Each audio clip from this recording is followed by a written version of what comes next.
디빌레라 여러분, 날씨가 상당히 춥습니다.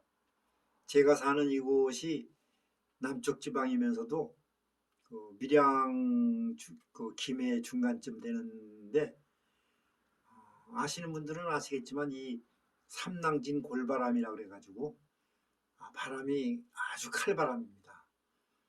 겨울에 참 힘들어요.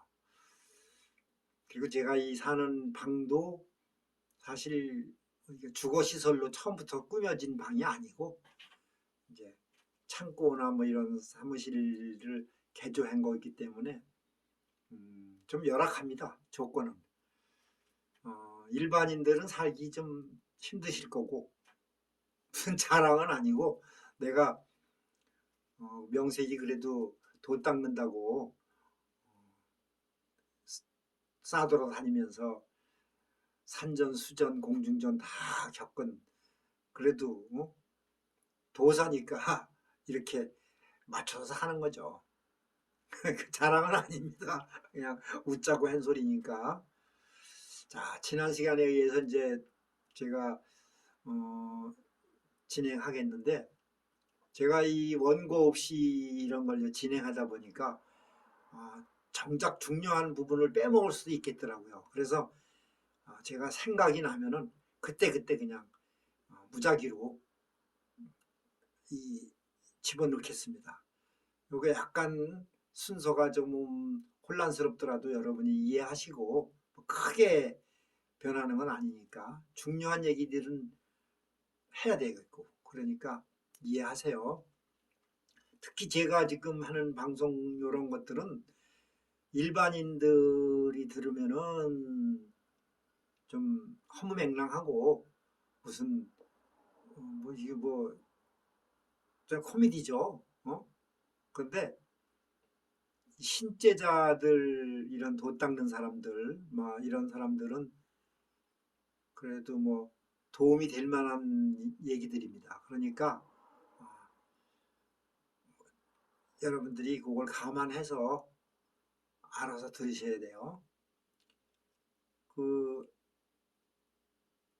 같이 그때 이제 그 공부하던 그 도반 형님이 있었다고 그랬죠. 그분이 저쪽 구석에서 침통한 표정으로 앉아가지고 얼굴은 그냥 수심이 가득해서 정말 눈물도 잠깐 보이는 것 같더라고요.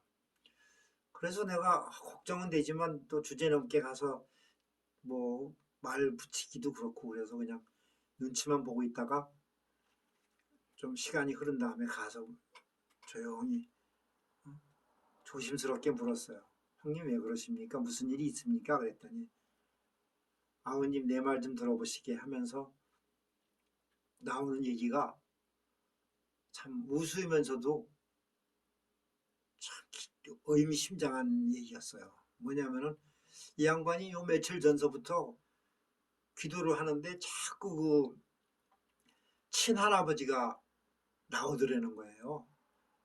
그런데 자기가 알기로는 친할아버지 뭐 어려서부터 봤을 테니까 친할아버지는 평생 농사만 짓고 진짜 난 놓고 기억자도 모르는 분이라는 거지. 그런데 우리 보통 하는 말로 꺼먹고무신 신고 농사만 짓던 분이 어? 자손이 돈 닦는다는데 와서 해줄 얘기가 뭐가 있겠어요. 그러니까 자손 입장에서는 그냥 거부를 한 거야. 자꾸 거부하는데 자꾸 와서 무슨 말을 하시더라는 거야. 그러니까 짜증나지. 그런데 오늘 기도는 좀 다른 게, 오늘은 웬 아주 화려한 그 가마 행렬이 나오더라는 거예요. 뭐 호위병들까지 있는 그런, 아주, 그래서 어 솔직히 신제자들이라면 기도할 때 이런 게 나타나면 말이죠, 이런 광경이 보이면 들뜨죠. 일단 좋은 거잖아요. 그래서 높은 사람이 나온다는 거는. 그러니까 그냥 진짜 기분 좋아가지고 가까이 가서 보니까 그 가마에서 웬 대감님이 내려가지고는 자기 머리를 만져주면서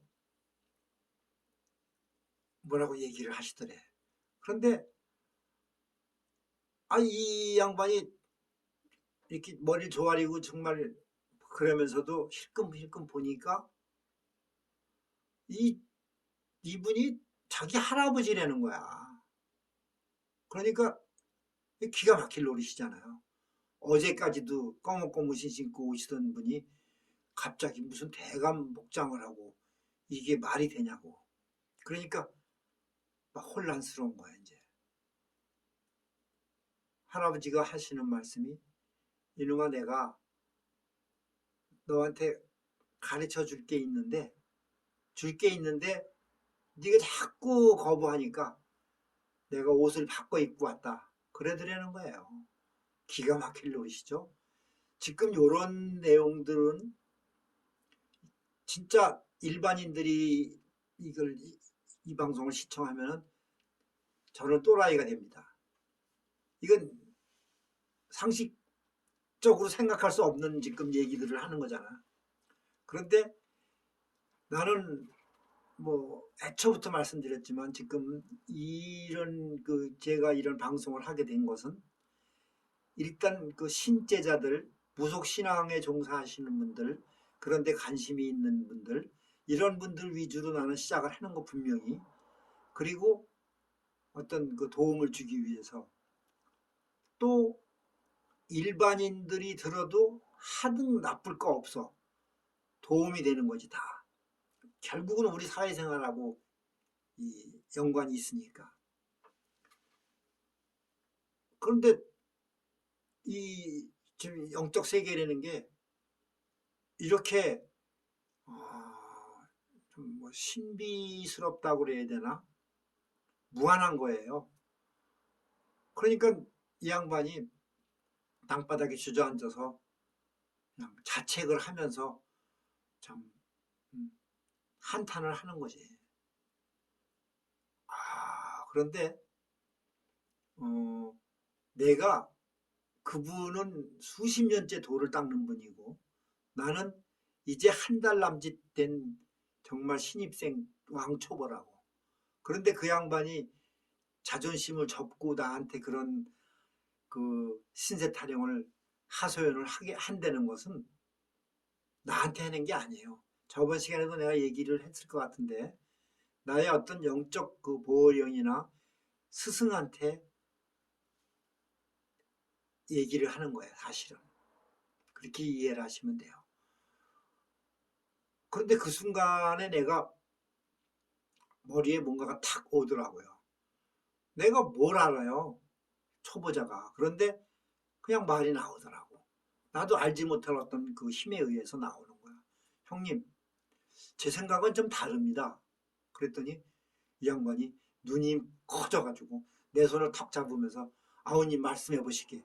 지금 이 사람은 절박하거든. 그러니까 그냥 바로 반응을 한 거야. 제가 보기에는 그건 형님이 잘못 생각하신 겁니다. 요거를 이 방송 보시는 그 무속 제자들이 있다면은 꼭 잊지 말고 잘 새겨 들어야 돼요. 무속의 그 본질은 조상신이에요. 그러니까 조상신으로 시작을 하는 게 무속이고 무속신앙이고 결국 조상으로 끝나요. 뭐 산신령이 어쩌고 그러고 온갖 자연신을 얘기를 하는데 그건 그 다음 얘기입니다. 우선 기본이 되는 거는 조상이에요. 우리가 조상이 제 자손을 돌봐주거나 어쨌든 뭐 그거는 또 나중 문제고 어쨌든 조상과 나와의 관계에서 어떤 커뮤니케이션이라 그러지. 그런데 그 영적 세계를 연결해주는 역할을 하는 것이 조상이에요. 잊지 말아야 돼요, 요거. 이게 깨닫기 어려운 부분입니다.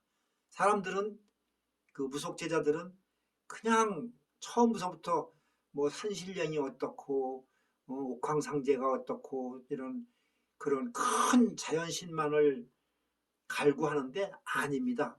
그게 그런 게 아니에요. 중간에 조상신이 있기 때문에 이게 성립이 되는 거예요.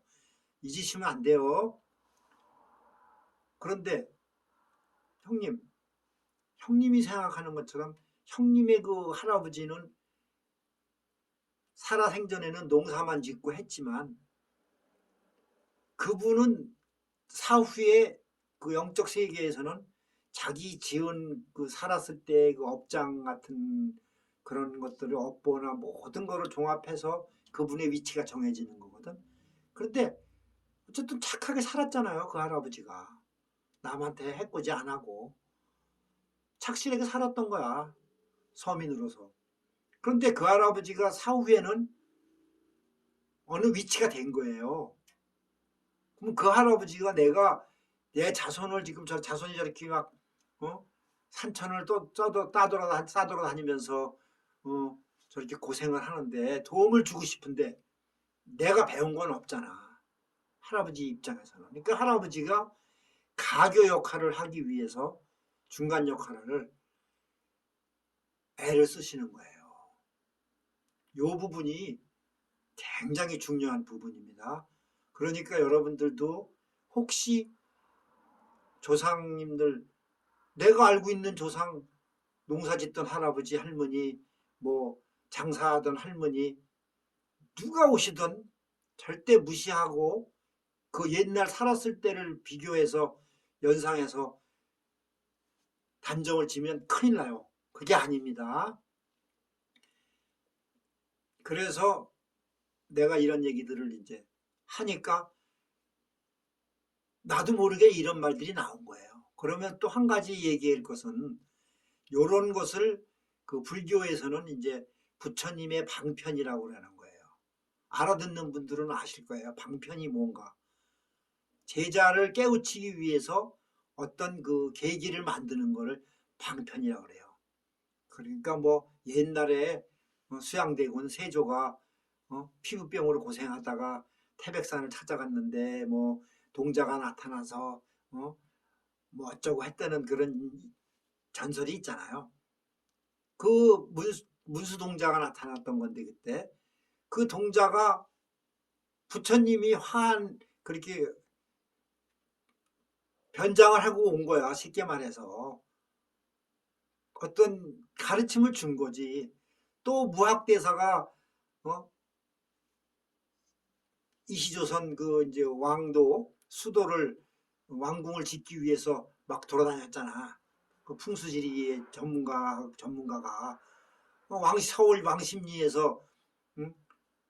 그 유명한 얘기 있잖아요. 아시는 분들은 아시겠지만 무학대사가 땅을 보러 다니고 있는데 웬 농사꾼이 소를 몰고 가면서 이랴 에라 이 소만도 못한 무화가 이래가면서 지나갔다는 거 아니에요. 그래가지고 무학대사가 쫓아가서 아이고 할배요 한 수 가르쳐달라고 이제 매달리니까 여기서 신미를 더 가야 된다. 그 경복궁 자리가 신미를 더 가면 이제 거기가 왕궁이 되는 거다 이거지. 왕궁터다. 그래서 왕십리가 된 거 아니에요. 그 동네 이름이. 서울 사람들은 알죠? 왕십리에서 경복궁까지 이제 뭐 대략 십리라고 보고 왕십리 그런 거예요. 그러니까 이게 무속과 불교는 이제 나중에 아시겠지만 무불이 통합이 됩니다. 우리나라는 자연스럽게 그렇게 돼 있어요. 그래서 저는 뭐 무속과 어떤 불교의 어떤 그 뭐 우열을 가리거나 이건 말도 안 되는 거고요. 그 자연스럽게 이렇게 합쳐집니다. 우리 고유의 그 신앙은 그렇게 돼 있습니다.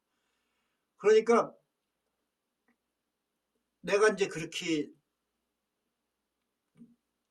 뭐라 그러지?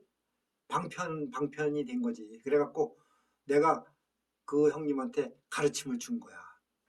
나도 모르게. 그러니까 형님이 그냥 거기서 손을 붙들고 그냥 대성통곡을 하더라고요. 난 잊지 못해요. 그 정말 애기도 아니고 애들도 아니고 나이 60 다 된 사람이 그 당시에 대성통곡을 대낮에 털푸덕 주저앉아서 대성통곡을 했다면은 그 광경을 한번 생각해 보세요. 이게 그 무속의 세계입니다. 그걸 뭐 웃어 넘길 일이 아니죠. 얼마나 큰 깨달음이 온 거야, 이 사람은. 지금은 내가 그 양반 이제 연락이 안 되니까 몰라요. 그런데 어쨌든 나도 놀랬어요. 내가 무슨 말을 한 거지? 요 부분은 이제 이 무속제자들을 다시 한번 제가 강조하는데 잊으시면 안 됩니다. 이거 굉장히 중요한 거니까 여러분들 앞으로 기도 생활하면서 꼭 실천을 하세요. 지금까지 그 조상님들에 대해서 이렇게 거부했거나 천대했던 제자가 혹시 있다면 잘못했다고 빌고 조상을 잘 모셔야 돼요. 그러면은 이게 조금 내가 부연 설명해 줄게요. 그 살아생전에 그 조상이 했던 그 행적이나 그런 직업이나 이런 거는 사실 관계가 없는 거예요. 그게 아니고 그 영적 세계에서 그 내 자손을 위해서 조상은 연결을 시켜주는 거예요. 내 자손이 뭐 예를 들어 난 불교 공부를 하고 싶다 그러면은 불교에 관련된 그 전문가를 찾아가는 거야. 그래서 연결을 해주는 거야. 메신저라고도 할 수 있고 조인을 시켜주는 거지. 그러니까 요게 어떤 그 허황된 이런 그런 공상과학 만화가 아니에요.